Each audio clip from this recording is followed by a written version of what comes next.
I want to start this video with a statement that might make many people feel uncomfortable. At 29 years old, the person in today's story has no emergency fund. His savings account is almost empty. If you live in the United States, you were probably taught that this is financially unacceptable. And yet, here's the paradox. He says he has never felt more financially secure in his life than he did at that moment. Not because he won the lottery.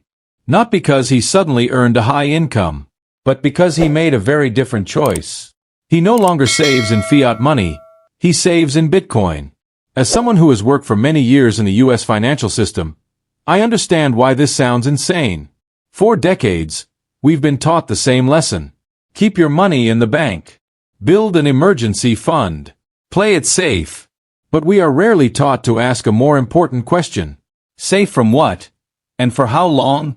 Because if we're being honest with each other, there is a truth most people know but few want to say out loud. Cash is like an ice cube that's slowly melting. You can hold it for a year or two and barely notice. But hold it for an entire lifetime? Economics calls this inflation.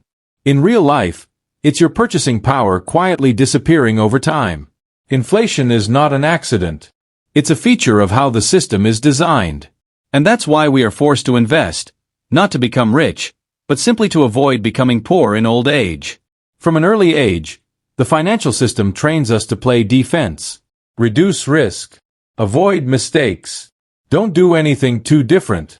But playing defense your entire life does not guarantee victory.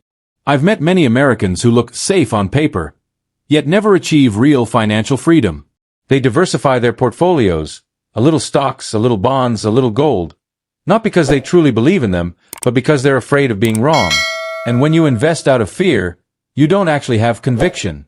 You're just postponing a decision. The person in this story chose the opposite path. He chose focus.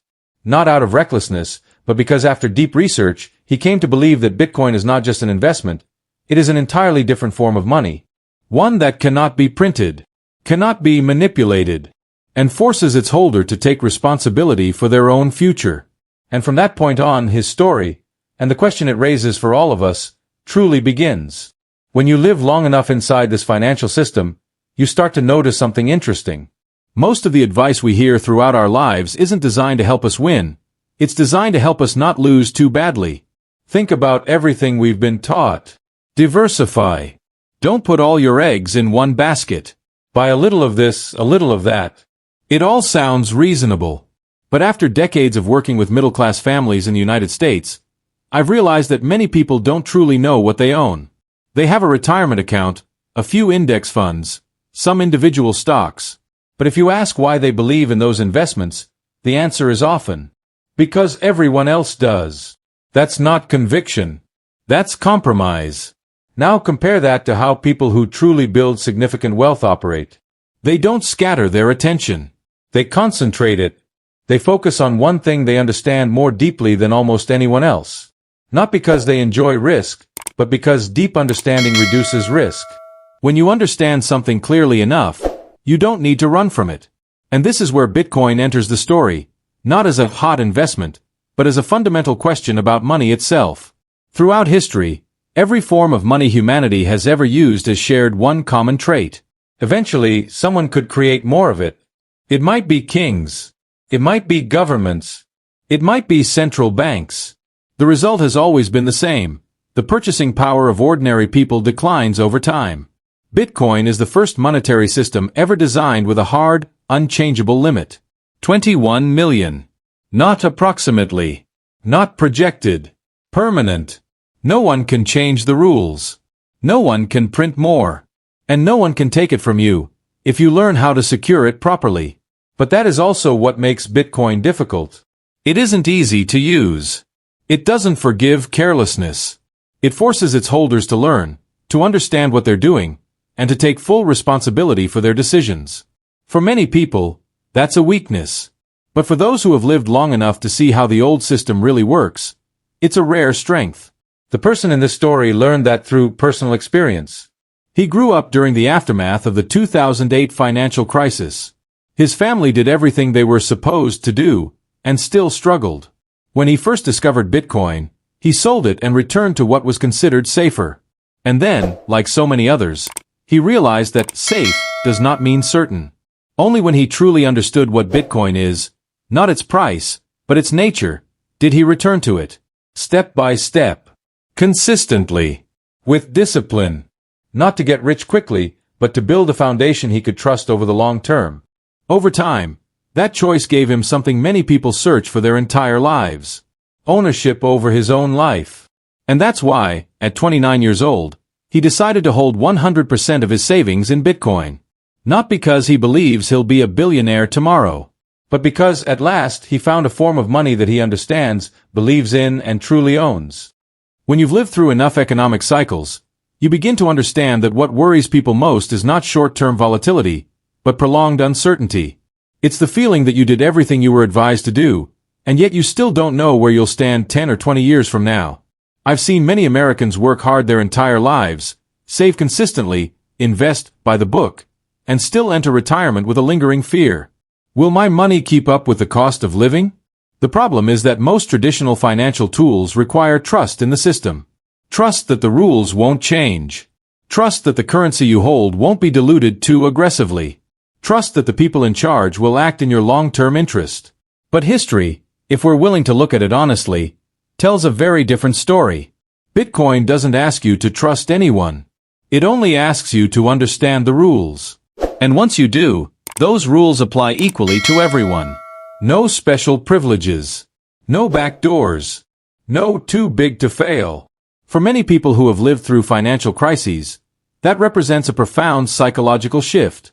I often tell my audience that Bitcoin does not give you a soft, comfortable sense of security. It's not like depositing money in a bank and forgetting about it. Instead, it offers a different kind of security, security through awareness.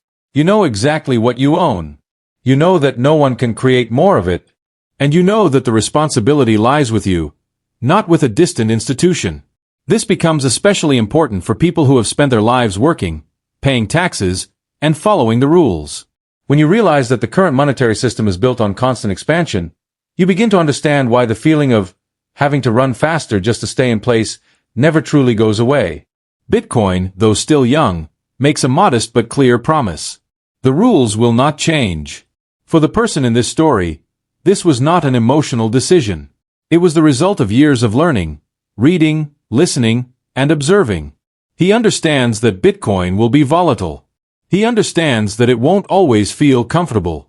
But he also understands that over the long term, an asset that cannot be diluted has properties no other financial instrument can match. And it was that clarity that gave him a sense of calm.